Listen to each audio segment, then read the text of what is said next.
Para vocês se aprofundarem nessa análise do papel dos intelectuais, acadêmicos principalmente, que é interessante porque aqui já é um intelectual, nos anos 70, é um intelectual que já tem carreira burocrática dentro das academias, dentro das universidades, que se torna voz de oposição. É diferente do perfil do intelectual dos anos 50, que é um cara mais ligado à imprensa, à literatura, ou mesmo a essas entidades, não é?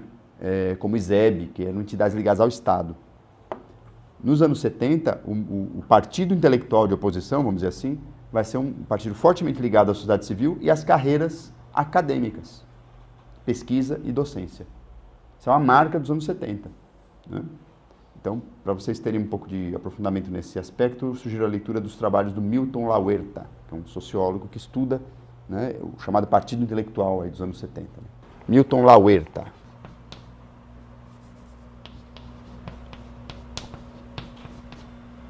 Ok? Tem vários trabalhos deles na internet, enfim.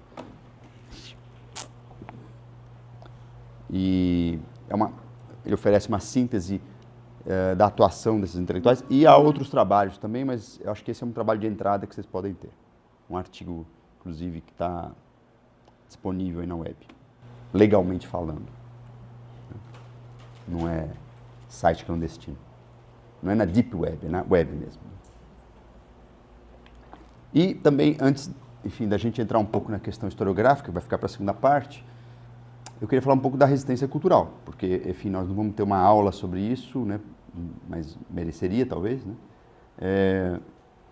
A chamada resistência artístico-cultural, ela é fundamental nesse processo de deslegitimação do regime. É interessante que os artistas, como grupo social, pelo menos o setor mais valorizado dos artistas, né, sempre esteve do lado da oposição, né, o setor socialmente valorizado e também os mais valorizados no mercado artístico. Isso é interessante. Né? E aí tem uma situação interessante, porque em grande parte os artistas eram beneficiários da modernização geral que o regime patrocinava, mas ao mesmo tempo se tornaram uma voz de oposição muito forte, porque nunca aceitaram os termos autoritários, né? A moral que o regime tentava impor, ou mesmo a censura às artes. Né? Então, esses três aspectos desgastaram muito o governo em relação aos artistas e produtores de cultura em geral. Né? Então, o conceito de resistência cultural está ligado a essa ideia de que a vocação das artes para a liberdade a torna incompatível com o regime militar, autoritário, moralista, censório. Né? Ele vai desempenhar um papel fundamental na deslegitimação do regime, principalmente em relação à classe média, que era o que mais consumia esse tipo de arte de oposição. Então vejo que aí tem uma contradição, né? Interessante, né? A classe média era a base social de sustentação do regime, mas ela que consumia, sobretudo seus setores mais escolarizados, consumiam a arte de oposição, que acabavam alimentando um processo de crítica e deslegitimação do regime. Essa é uma questão importante. E, ao mesmo tempo, a arte de oposição era voltada para o mercado, para essa classe média. O caso, talvez mais gritante, é o da música popular brasileira, né? Que era um grande sucesso, a MPB, né? Identificada com a oposição, era um grande sucesso de mercado, valorizadíssima pelas indústrias fonográficas, né? Quase todas multinacionais, por sinal, né? E, ao mesmo tempo, era uma expressão da oposição e amplamente consumida pelo setor mais, enfim, com mais poder aquisitivo da sociedade. Olha que equação difícil da gente resolver. Né? Então, a relação entre arte, mercado e resistência é uma das relações mais complexas para se analisar nesse campo da resistência cultural. E ela vai ser marcante em várias artes. Por exemplo, algumas artes já tinham espaço no mercado, como a música. O teatro e o cinema vão buscar ajuda do governo, do Estado, para se viabilizar como produtos. E o governo militar vai responder a esta ajuda positivamente. Aliás, vai tentar estimular o mecenato oficial, até para trazer os artistas de oposição para a esfera do Estado, para um outro tipo de controle que não a censura. Os artistas vão, muitas vezes, aderir a esse chamado, mas vão tentar manter uma independência, sobretudo de conteúdo. Então, teatro e cinema vão ter uma relação muito tensa com o governo militar o tempo todo. Mas vale dizer que, por exemplo, no caso do cinema brasileiro, o modelo de mecenato oficial, até hoje, que causa nostalgia em muita gente é o do regime militar, né? Os tempos da Embrafilme, né? Foi criada em 1969, se tornou uma produtora, né? Além de distribuidora, uma produtora com muito dinheiro em 1975. E se vocês olharem, até hoje, a era de ouro de público, né? De afluência de público no cinema brasileiro é nos anos 70, que havia uma série de políticas de proteção ao cinema brasileiro, inclusive. E tanto o governo militar quanto a esquerda, sobretudo a esquerda comunista, enfim, os cineastas mais ligados à esquerda mais tradicional, rejeitavam a pornochanchada, por exemplo, que era outro fenômeno cinematográfico dos anos 70. Os filmes eróticos de baixo custo, de baixa qualidade. Então, dentro do campo cultural, haverá um grande debate sobre se o artista de oposição deve ir ao mercado ou deve aceitar o dinheiro do Estado, né? E esse vai ser um debate dos anos 70 muito forte, que vai ser um capítulo fundamental para discutir resistência cultural. Quer dizer, muitos artistas aderiram à Embrafilme, muitos cineastas de esquerda tinham poder, né, na Embrafilme. Então, o mesmo governo que censurava dava dinheiro para os filmes. O mesmo governo que proibia as peças promovia concursos oficiais para premiar uma peça que muitas vezes era uma peça escrita num viés de oposição. Então, essa questão, sobretudo no teatro e no cinema, sempre foi muito contraditória. A música tinha uma ligação mais forte com o mercado, tinha menos dependente do Estado, mas também vai acabar se beneficiando dessas políticas com o famoso projeto Pixinguinha, né?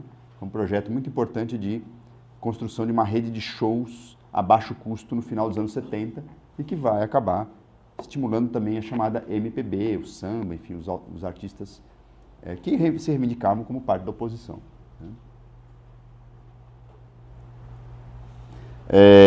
Outras duas artes importantes, né? Artes plásticas, as artes visuais, né? Enfim, e a literatura também desempenharam um papel muito importante na crítica ao regime. Eu diria que a literatura, né, infelizmente, talvez a menos estudada no campo da história, né, mas, em grande parte, a literatura, enfim, até hoje deixou uma série de trabalhos muito fortes de denúncia da sociedade autoritária, das relações de violência entre sociedade e Estado, né, com alguns livros muito clássicos, né? E é interessante que a literatura vai ter dois momentos claramente distintos. Até 67, 68, os livros vão tentar equacionar o lugar do intelectual em relação às lutas de resistência, sobretudo a luta armada. Então, dois livros aí fundamentais para vocês terem uma visão, né, de como os escritores pensavam essa questão. Um deles é o Quarupi, Antônio Calado, e o outro é Pessac, Travessia, né, de Carlos Heitor Coni. Então, nesses dois livros, um de 66 e outro de 67, vocês têm um painel dos dilemas do intelectual em relação à luta armada e às lutas contra o regime em geral. Nos anos de chumbo, né, nos anos de maior repressão, a literatura vai desempenhar um papel muito importante na equação, né, de uma consciência sobre a violência de Estado. Talvez mais do que em outras áreas, né, de maneira às vezes muito dura, muito reflexiva, muito, né? O próprio Antônio Calado, né, vai escrever aí um livro importante nesse sentido, Reflexos do Baile, né, 1977. Um outro livro muito importante nesse sentido é o Festa, Ivan Ângelo, e também em 76, 77, um livro também que virou um documento muito importante, até porque foi escrito na prisão e foi mandado para fora clandestinamente, né, um livro chamado Em Câmara Lenta, né, do Renato Tapajós, que era um ex-guerrilheiro preso, que escreveu um livro sobre a tortura. Foi talvez um dos primeiros livros que fale sobre a questão da tortura e que coloque a questão do luto, né, do trauma causado por esse tipo de morte. No caso do Festa, é um livro muito interessante, talvez menos conhecido do que deva, né? É um livro que mostra como que o terror de Estado se capilariza na sociedade. Eu recomendo muito esse livro, é um livro pouco... Ele tem uma narrativa, às vezes, um pouco cinematográfica, muito rápida, de cortes muito rápidos, né? Mas ele mostra como que a violência do Estado, ela se capilariza, ela atinge inclusive pessoas que não estão propriamente exercendo qualquer posicionamento político em relação à oposição. É muito interessante. E Reflexos do Baile é um romance epistolar, né? Não sei se vocês sabem o que é um romance epistolar, é um romance, né, que é construído por cartas, né? Então, são sequências de cartas, de bilhetes, de memorandos que compõem uma narrativa, pelo menos uma ambiência literária. E é interessante que são trocas de cartas entre um grupo que quer sequestrar um embaixador de um país e um grupo e policiais que vão reprimir esse grupo, né? Então, bem interessante. O que mostra, interessante em relação ao primeiro livro do Calado, que é o Quarupi, que é um romance mais clássico, né, que tem uma narrativa, né? Reflexo do Baile já mostra uma quebra da consciência, né? É um romance totalmente fragmentado, o que é sintomático aí desse processo de trauma, de perda, de derrota que a esquerda experimenta, não só em 64, mas também na luta armada, né? Então, a literatura deixou um testemunho, vamos dizer assim, dessa derrota, né? A música popular sempre foi um pouco mais exortativa, né? De ação, de resistência, de alegria, vamos dizer assim, sublimação da violência, né? De denúncia da violência, de denúncia da censura, de denúncia do silêncio imposto, né? E ela sempre, sobretudo aí no começo dos anos, nos primeiros 4 anos do regime e depois de 1976, 77, a música popular vai também desempenhar um papel muito importante numa defesa de uma sociabilidade popular festiva, né? De encontro, de comunhão, que era uma espécie de antítese da ideia de isolamento, de derrota, de repressão, né? Então isso vai ter muito, mesmo na obra do Chico Buarque, né? Que é uma obra mais melancólica. O Chico Buarque é um caso muito à parte, né, nessa produção, porque, embora faça música de denúncia, de protesto, entre aspas, né, como se diz, eu não gosto muito dessa expressão, mas enfim, uma música de denúncia, ele o faz mantendo uma tradição melancólica, de melancolia. Todas as músicas do Chico são profundamente melancólicas, elas não são exortativas, não são, né, elas são músicas que expressam um dilema, né, normalmente do sujeito, né. E às vezes músicas muito simples, né, fazem isso, né, do próprio Chico, né, as músicas mais simples dele, supostamente mais simples, né, como A Banda, por exemplo, né, 1966, que é uma canção, em princípio, simples, né, muito até nostálgica, mas qual que é a questão central aí na letra da banda, né? As pessoas são felizes enquanto a banda passa, quer dizer, enquanto tem música, uma música, só que a banda vem, passa, vai embora e as pessoas voltam para o seu isolamento, para a sua tristeza, para os seus afazeres alienados, né? Então é uma grande metáfora da própria situação da canção na ditadura, né? Em que a canção foi hipervalorizada como um agente de consciência, né? E o Chico, depois na sua obra, ele vai manter esse espaço de reflexão na canção de maneira muito instigante. E entre outros, né? Porque você tem aí também nomes importantíssimos que vão configurar a experiência da ditadura de maneiras muito diferentes. Milton Nascimento, Clube da Esquina, vai ser de um jeito, Caetano, Gil de outro, né? João Bosco, Aldir Blanc de outro, né? Então a música popular, ela equacionou essa experiência histórica de maneiras muito distintas e trabalhando com tradições musicais e poéticas muito diversas, né? E vai ser um grande sucesso de mercado, né? Aí vocês podem me perguntar assim, mas puxa vida, e a música brega, e a música cafona, né? Que era efetivamente ouvida por todo mundo, né? Que não ouvia MPB, né? É interessante que, há um trabalho aí já clássico, né, sobre a música cafona, um trabalho intitulado Eu Não Sou Cachorro Não, do Paulo César Araújo, né? Que é um estudo sobre música cafona e censura e ditadura. É muito interessante porque ele mostra como que a música cafona, diríamos hoje música brega, né, foi censurada também. Inclusive com episódios fantásticos, né? Teve um caso que eu achei mais bizarro, né, que foi a censura, por exemplo, uma música do Valdir Soriano, né, grande cantor cafona dos anos 70, né, que se chamava Tortura de Amor, 1973, se não me engano. Tortura de Amor, né? A censura falou, não, tortura nem de amor pode, né? Ou seja, veja que interessante, né? Aí teve que mudar de nome. Teve uma outra música interessante do Fernando Mendes, que se chamava Meu Amigo Desaparecido, acho que, se não me engano, em 1975. Também, que falava de um menino, um caso famoso nos anos 70, um menino que foi sequestrado, enfim. Ah, meu pequeno, meu amigo desaparecido. Não tem desaparecido no Brasil, não pode dar esse nome, né? Então a censura corta. Então veja que interessante, a música cafona, mesmo às vezes sem intenção política, acaba sendo lida politicamente pela censura.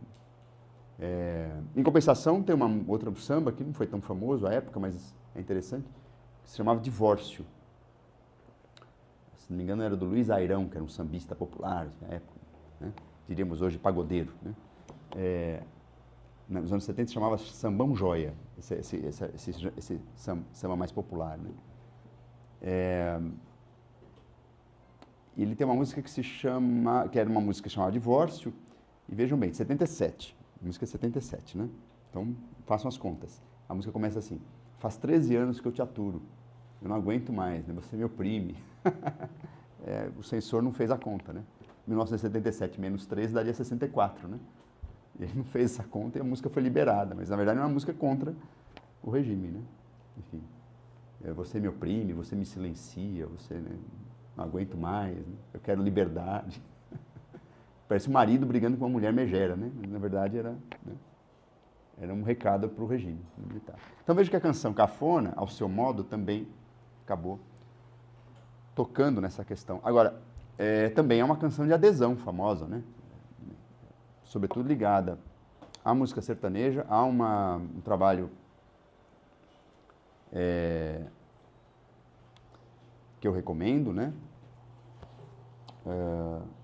Que se chama Cowboys do Asfalto, que estuda, né? Desculpa, Cowboys do Asfalto é um estudo sobre a música sertaneja desde antes do regime. Mas já existem teses sobre a canção caipira durante o regime militar, né? Depois eu posso passar a referência completa para vocês, tá? E que vejam, então, e que normalmente na tradição da música caipira, música sertaneja, né? Porque essa questão de caipira e sertanejo no Brasil é uma briga, até hoje, é uma briga antiga, não pense que ela é atual, não, né? Se é raiz ou é comércio, né? Como se diz hoje, mas na verdade, convencionalmente se chama de música sertaneja. A música sertaneja tem vários momentos de adesão ao regime, né? Interessante, até porque no governo Médici, o governo Médici tem um discurso voltado para o camponês, né? Ele cria um esboço de previdência rural, então muitas vezes muitos cantores sertanejos vão aderir também ao ufanismo dos anos Médici, fazendo canções em defesa, né, dessa política do governo militar para o camponês. A questão agrária é pouco tocada nessa tradição sertaneja, isso é interessante, né? Normalmente as músicas sertanejas falam pouco de camponês, falam mais de homem do campo, né? Lavrador, né? Usam mais uma expressão, mais homem do campo, sertanejo, né?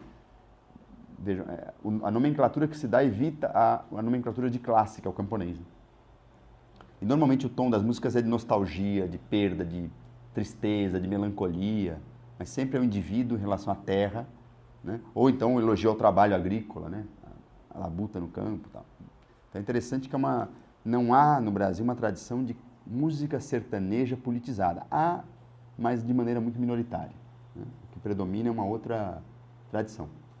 A música de vertente popular mais politizada é o samba, né? Isso é interessante, né, para pensar. Eu defendo que havia pelo menos 4 grandes linhagens de resistência cultural no Brasil, né? Os liberais, os comunistas do PCB, quer dizer, é uma vertente de ação cultural muito específica, que vocês têm inclusive no texto de hoje, o texto da Miriam Hermeto, né, que discute o frentismo defendido pelo Partido Comunista Brasileiro como forma de oposição cultural ao regime, né?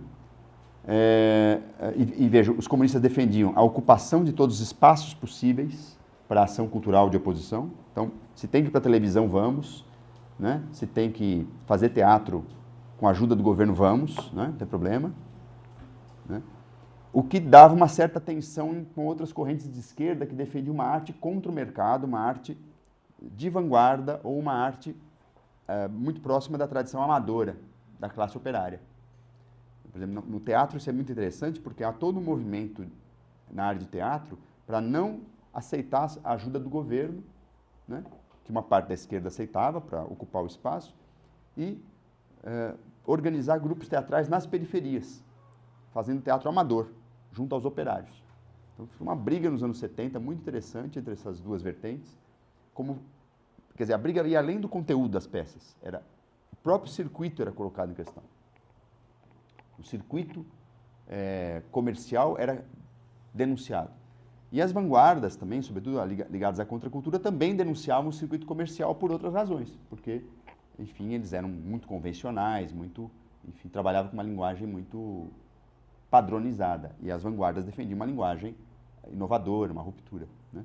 Então, por exemplo, na tradição do tropicalismo, o tropicalismo sempre foi muito também ambíguo nesse sentido, porque ele estava na indústria cultural e, ao mesmo tempo, questionava os padrões e os códigos da indústria cultural, né? O tropicalismo tem um papel nesse sentido de fazer essa ponte entre a vanguarda e a indústria cultural. Uma ponte crítica, mas ainda assim uma ponte, né? Mas havia movimentos jovens, movimentos de teatro jovem, grupos teatrais ligados à contracultura que rejeitavam a participação no grande mercado, né? Então, é o que eu chamo de vanguarda contra a cultura. E havia um outro grupo que é pouco estudado na área cultural e artística, que eram os católicos de esquerda, que defendiam uma cultura popular de bairro, né, que não cedesse vamos dizer assim, às tradições da cultura cosmopolita, burguesa, né, enfim, acadêmica e canônica, vamos dizer, né? Mas eu diria que a ação cultural mais importante dos católicos, além de estimular uma cultura popular do bairro, né, muito às vezes ligada ao entorno das igrejas, enfim, da vizinhança, era a defesa enfim, os católicos, os intelectuais católicos da esquerda católica tiveram um papel muito importante no desenvolvimento de políticas educacionais, de um pensamento ligado à política educacional, uma pedagogia, né? E aí, obviamente, dentro da tradição do Paulo Freire, né, que é um dos mentores dessa vertente, né, que vai atuar fortemente também nos bairros, né? Então, vejam que são grupos sociais e famílias ideológicas que atuam em nome da resistência ao regime militar, mas que de maneira diferente, ou dentro do mercado ou fora do mercado, ou a partir de uma linguagem convencional, canônica, ou criticando essa linguagem, ou aderindo à vanguarda formalista, ou defendendo uma comunicação direta com as massas. Então, são várias formas de atuar culturalmente, né, contra o regime. Aliás, eu convido vocês para o lançamento do meu livro, já, enfim, sobre exatamente esse tema, né, que deve sair nos próximos 3 meses, acredito eu, né, que se chama Coração Civil, Arte, Lutas Culturais e Resistência contra o Regime Militar, né. Há uma enorme bibliografia sobre esse tema, eu posso depois passar para vocês. Há clássicos que eu sugiro, se vocês forem começar a se informar. No cinema, Ismael Xavier, né, Alegorias do Subdesenvolvimento, é o livro fundamental para se, né, compreender esses debates. Nas artes plásticas, eu recomendo muito a leitura do livro do Arthur Freitas, Arte e Guerrilha, né, um trabalho sobre as vanguardas dos anos 60. Há também um trabalho do Paulo Reis, um livro pequenininho, da Jorge Zahar, que é sobre as vanguardas no Brasil, né, que também discute essa relação entre vanguarda e oposição nas artes plásticas. Na área de teatro, recomendo a leitura da tese da Miliandre Garcia, que a gente já viu aqui no curso um outro livro dela, mas há na internet a tese de doutorado dela, que é sobre censura a teatro, tá? Daqui a umas 2 semanas vai ser lançado o livro da Natália Batista, que é monitora aqui do curso, que é sobre, né, o teatro, o Grupo Opinião dos anos 60. Tá? Então, esse vai ter lançamento com vinho, vai ser no dia 10 de novembro, viu? Aqui no anfiteatro. Então, esse vai ter lançamento com pompa e circunstância, certo? Vocês podem lá, já faço aqui o trabalho de convidar em nome da Natália, que é a nossa monitora, que alguns já conhecem pessoalmente, outros por internet, né? Tá? Na música, vocês podem, em relação à música popular, tem o meu doutorado, que está esgotadíssimo, não porque vendeu muito, infelizmente, mas porque fizeram poucos exemplares, né? Mas ele está na internet para download na página da academia.edu, na minha página da academia.edu. Chama-se Seguindo a Canção, Engajamento Político e Indústria Cultural na MPB. Tá? Ele tá para download de grátis, certo? Para quem quiser. Então, com esses livros, vocês têm um painel do que se chama genericamente de resistência cultural em várias áreas, né? Na literatura, eu acabei de fazer um artigo que foi publicado na revista Literatura e Sociedade, aqui da Letras, saiu esse ano, que é um painel também sobre a resistência e os debates na literatura. Mas eu recomendo, sobretudo, a leitura do livro do Renato Franco, que se chama Festa, o itinerário do romance político, uma coisa assim. Agora não me lembro se é isso, mas Renato Franco, tá? Festa ou itinerário do romance... Não, como é que é? Eu vou confirmar na internet, mas acho que é itinerário do romance político pós-64, tá? Então, com essas referências, para quem tiver interesse, já dá para começar a entender o debate historiográfico no campo da resistência artístico-cultural.